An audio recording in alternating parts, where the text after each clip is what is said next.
नमस्कार दोस्तों। कहानियों की श्रृंखला में आज सुनेंगे मालती जोशी जी की कहानी कौन ठगवा नगरिया लूटल हो।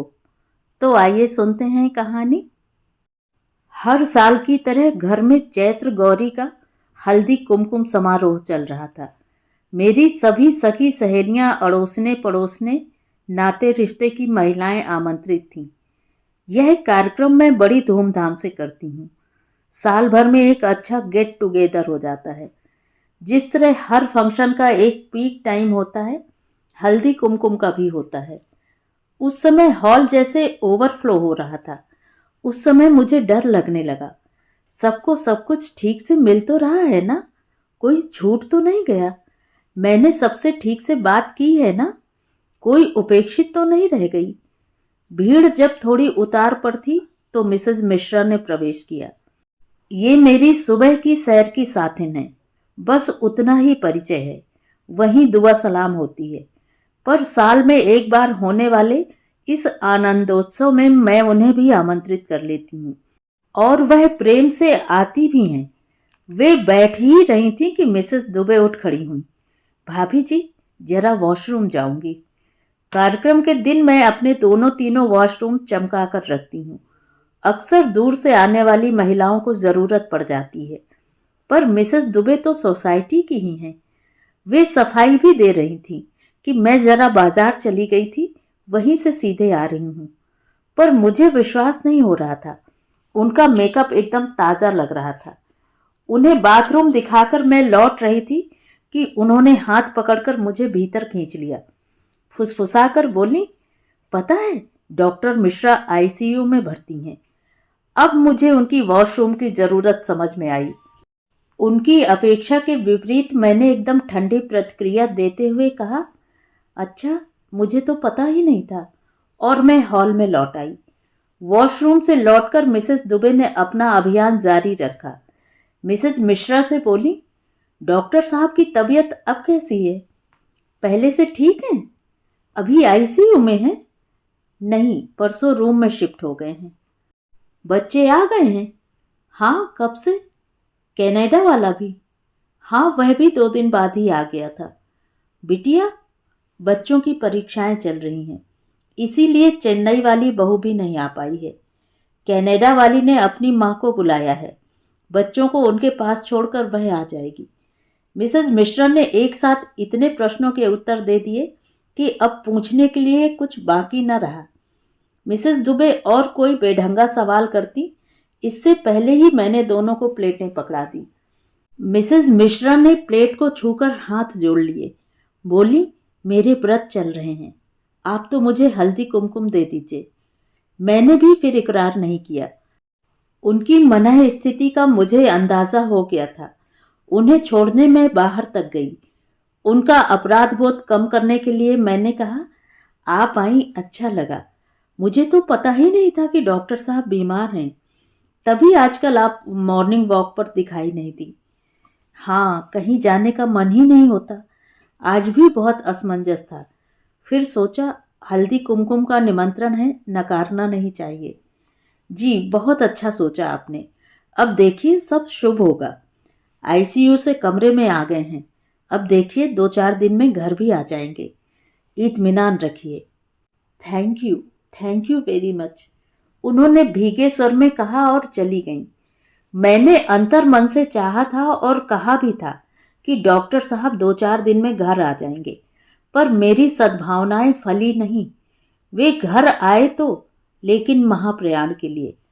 मुझे मिसेस दुबे ने ही यह सूचना दी थी, पर उस दिन मेरी हिम्मत नहीं पड़ी। मिसेस दुबे का स्थायी ऑफर था कि जब भी वे जाएंगी मैं साथ चली चलूंगी, पर मैंने अकेले जाना ही पसंद किया। 5-6 दिन बाद मैंने साहस बटोरा और चल पड़ी। एक क्षीण सी आशा थी कि मिसेस मिश्रा अब थोड़ी सेटल हो गई होंगी। वह खूबसूरत बंगला इस समय बड़ा उदास लग रहा था। शायद मेरे मन की उदासी ही वहां प्रतिबिंबित हो रही हो। वैसे माँ कहा करती थी कि मृत्यु वाले घर के आसपास एक अशुभ छाया मंडराया करती है, इसीलिए वहां जाते मन घबराता है। शायद इसी को आजकल नेगेटिव वाइब्स कहते हैं। मैंने धीरे से गेट खोला। उतनी सी आवाज भी उस सन्नाटे में भारी लगी। लॉन को पार करके मैं बरामदे की सीढ़ियां चढ़ गई और थोड़ी देर खड़ी रही। अपने को थोड़ा प्रकृतिस्थ किया और फिर कांपते हाथों से कॉल बेल दबाई। घंटी की कर्कश आवाज मुझे बिना वजह एक अपराध बोध दे गई। मेरे अपराध बोध की उस समय सीमा नहीं रही जब मिसेस मिश्रा को दरवाजा खोलते देखा। क्षमा याचना के स्वर में मैंने कहा, मैं शायद गलत समय पर आ गई हूं, आपको कष्ट करना पड़ा। वे मुझे हाथ पकड़कर भीतर लिवा लाईं। बोली, गोमती अभी 3 बजे काम से निपटी थी, तो मैंने कहा शाम को देर से आना, चलेगा। इतने लोगों का करते करते वह भी थक जाती है। हम लोग सोफे पर बैठे ही थे कि एक करुण क्रंदन सुनाई दिया। मैंने इधर उधर नजर दौड़ाई। दीवार से लगे दीवान पर बैठी एक वृद्धा सिसक रही थी। मेरी ननंद है, डॉक्टर साहब की बड़ी बहन, उन्होंने बताया। बहन जी थोड़ी देर सुबकती रहीं, फिर लेट गईं। मैंने आसपास देखा, हर कहीं एक निचाट सूनापन पसरा हुआ था। पूरा घर जैसे भाएं भाएं कर रहा था। घर बाहर एक सा सन्नाटा था। मुझे अब उसका कारण समझ में आया। घर में लोग ही नहीं थे। हिंदुस्तान में घर मौत का हो या शादी वाला, भरा भरा रहता है। वातावरण में जमीन आसमान का फर्क रहता है, पर भीड़ लगी रहती है। लोग रहते हैं तो बातें भी होती हैं, खाने पीने का इंतजाम भी होता है। मिलने जुलने वालों की आमद रफ्त बनी रहती है। इसीलिए शायद दुख सहना आसान हो जाता है, नहीं तो अकेला आदमी पागल हो जाए। यहां तो दरवाजा खोलने तक को कोई नहीं है। मुझे बड़ा अजीब लगा। मेहमान सब चले गए शायद। वैसे भी आजकल 13 दिन तक कौन रुकता है, बाद में फिर आ जाते हैं, मैंने कहा। मेहमान ऐसे थे ही कौन, सब घर के ही थे। बड़ी बहू चेन्नई से आई थी, तीसरा करके लौट गई। बच्चों की परीक्षाएं चल रही हैं, अब 13 पर बच्चों को लेकर आएगी। छोटी वाली अब 13 पर ही आएगी, फिर दोनों कनाडा लौट जाएंगे। वह 20 दिन से यहीं पड़ा है, लौटने तक तो महीना हो ही जाएगा। बिटिया आई थी। मुझे लगा मैं मिसेस दुबे होती जा रही हूं, पर क्या करूं, कुछ तो बोलना था। बिटिया आई थी, आज ही लौट रही है। दोनों भाई उसे एयरपोर्ट छोड़ने गए हैं। उसे रोक लेती, आपको सहारा हो जाता। उसके बच्चे बहुत छोटे हैं, इतने दिन रह ली यही बहुत है। मन वहीं अटका हुआ था। अब 13 पर शायद दामाद अकेले ही आएंगे। और आप सहारे की बात कर रही हैं, तो अब आदत डालनी होगी। खुद को ही सहारा ढूंढना पड़ेगा।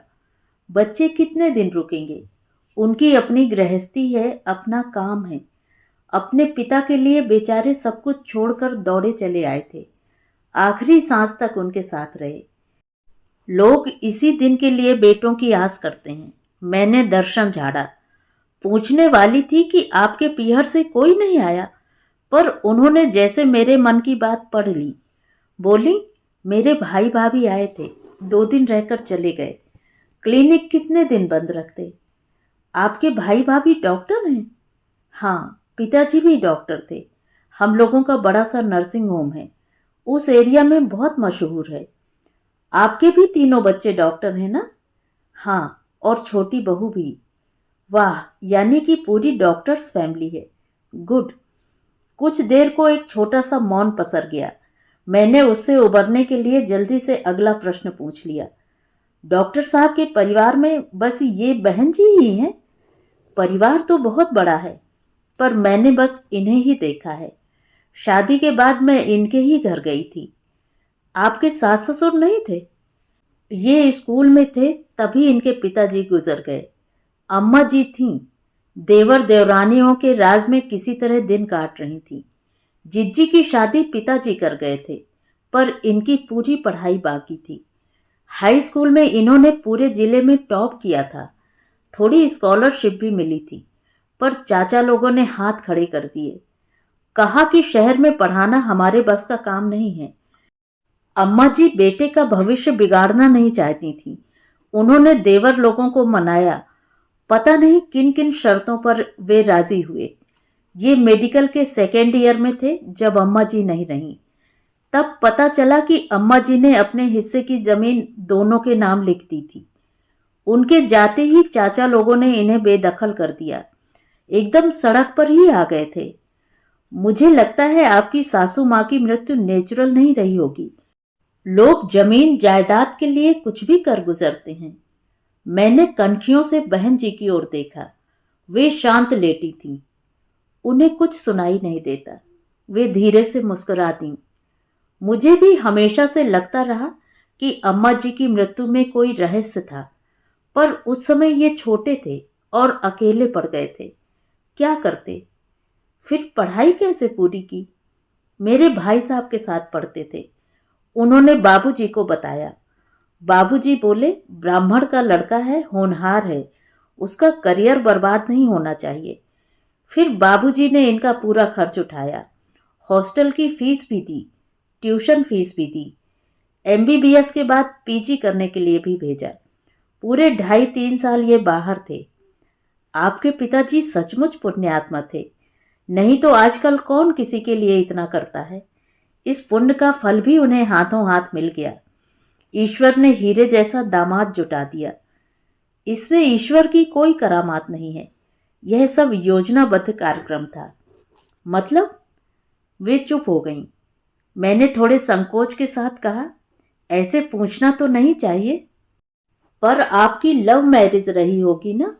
क्योंकि आपने बताया था कि आपके भाई साहब और डॉक्टर साहब साथ पढ़ते थे। हमारी ना तो लव मैरिज थी ना अरेंज मैरिज थी। वह तो प्लानिंग वाली शादी थी। बाबूजी ने भांप लिया था कि लड़का होनहार है, अकेला है, परिवार से कटा हुआ है। इसलिए उन्होंने सोचा कि इसे पढ़ा देंगे तो एक साथ 3 काम सध जाएंगे। एक तो लड़के की जिंदगी बन जाएगी, दूसरे बिटिया को डॉक्टर दूल्हा मिल जाएगा, तीसरे साले बहनोई मिलकर नर्सिंग होम को चमका देंगे। बाबूजी की 2 इच्छाएं तो पूरी हो गईं, पर तीसरा सपना अधूरा रह गया। क्यों? 1-1.5 साल नर्सिंग होम में काम करने के बाद इन्हें एहसास हुआ कि वह आदर मान नहीं मिल रहा जो घर के दामाद को मिलना चाहिए। मैंने भी महसूस किया कि इन्हें औरों से कमतर आंका जा रहा है। हम दोनों के स्वाभिमान पर ठेस लगी तो एक दिन हम लोग सब कुछ छोड़ छाड़ कर यहाँ चले आए। यहाँ क्यों? एक ऑफर था। एक परिचित डॉक्टर के क्लिनिक में असिस्टेंट के तौर पर काम करना था। नई जगह थी, हाथ में डिग्री के सिवाय कुछ भी नहीं था। 2-3 साल बड़े कसाले में कटे।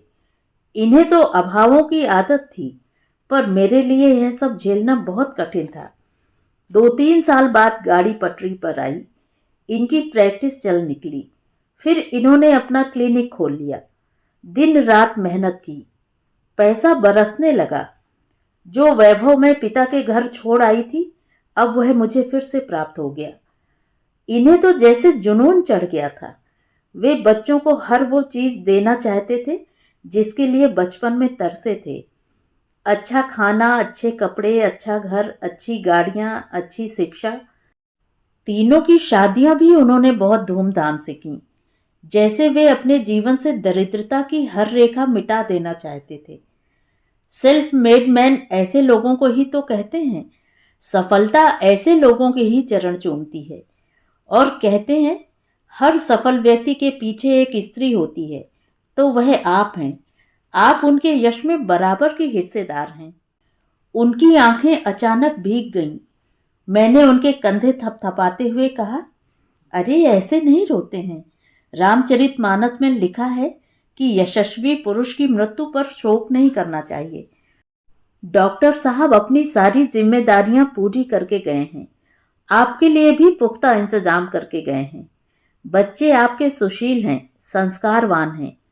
फिर भी मुझे विश्वास है कि आपको उनके आगे कभी हाथ फैलाना नहीं पड़ेगा।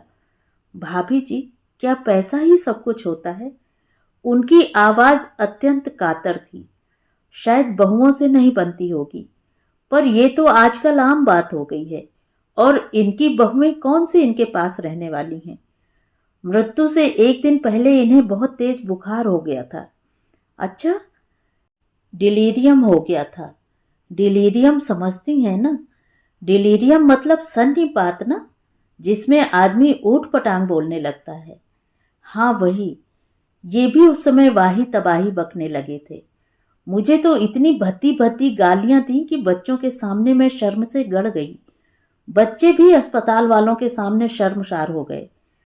फिर छोटा मुझे घर ले आया, बोला पापा आपको देखकर एक्साइट हो रहे हैं, आप कुछ देर उनसे दूर ही रहो।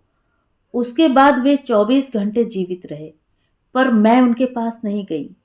मन ही नहीं हुआ। उनकी वह नफरत, उगलती आंखें और गंदी गालियां जहन में जैसे कैद हो गई हैं। उन्हें मैं कभी भूल नहीं पाऊंगी। देखिए मिसेस मिश्रा, बीमारी में आदमी का अपने पर वश नहीं रहता, न शरीर पर, न मन पर, न वाणी पर। उनकी बातों को इस तरह दिल पर नहीं लेना चाहिए। अपने पर वश नहीं रहा, इसलिए तो मन की तलहटी में दबी नफरत उस दिन सतह पर आ गई थी। नफरत? किस लिए? ये शादी उन पर थोपी गई थी ना, इसलिए। मजाक मजाक में वे कई बार कह चुके थे, पर मैंने कभी सीरियसली नहीं लिया था। कभी कहते डॉक्टर साहब का मुझ पर कोई कर्ज बाकी नहीं है, मैंने उनका इतना बड़ा बोझ हल्का कर दिया है। कभी बच्चों से कहते बेटा शादी अपनी मर्जी की करना, मेरे पास तो और कोई ऑप्शन नहीं था, पर तुम्हें पूरी छूट है। जिसे हम मजाक समझते रहे, वह बात उनके मन में गहरे बैठ गई थी। वे थोड़ी देर को चुप हो गईं, फिर बोली इस नवंबर में हमारी शादी को 40 साल पूरे हो जाएंगे। इन 40 सालों में मैंने उनकी प्राणपण से सेवा की। अच्छे बुरे वक्त में चट्टान की तरह उनके साथ खड़ी रही हूँ। प्रैक्टिस में ये इतने व्यस्त रहे कि कभी घर परिवार को देखने का वक्त ही नहीं मिला। मैंने ही उनके बच्चों को पाला, आदमी बनाया। पर देखिए ना, अंतिम क्षणों में उन्हें यह कुछ भी याद नहीं आया। केवल जबरदस्ती वाली शादी ही याद रही। 40 साल का इतिहास एक पल में शून्य हो गया, जैसे किसी ने स्लेट पर लिखी इबारत मिटा दी हो। मेरी सारी तपस्या पर पानी फिर गया और वे एकदम फफक कर रो पड़ी। उनकी रुलाई का आवेग इतना प्रचंड था कि मैं समझ गई आज पहली बार उन्होंने अपनी यह व्यथा किसी के साथ साझा की है। और साझा करती भी किससे? बेटी से, बहू से। जीवन के इस सफर पर एक पड़ाव ऐसा अवश्य आता है जब जोड़ी टूट जाती है। एक कोई आगे निकल जाता है, पर जो पीछे छूट जाता है वह विगत की स्मृतियों के सहारे किसी तरह जी लेता है। मिसेज मिश्रा को सांत्वना देते हुए मैं सोच रही थी कि इस रीतेपन के एहसास को लेकर यह औरत कैसे जिएगी, कितने दिन जिएगी। तो ये थी कहानी। कहानी आपको कैसी लगी कमेंट करके ज़रूर बताएं। और अगर मेरे द्वारा सुनाई हुई कहानियाँ आपको अच्छी लगती हैं तो मेरे चैनल को सब्सक्राइब ज़रूर करें, लाइक करें और अपने दोस्तों और परिचितों में शेयर भी करें। बेल आइकन दबाना बिल्कुल भी ना भूलें, जिससे मेरी नई और अच्छी कहानियाँ आप तक सबसे पहले पहुँचें। धन्यवाद।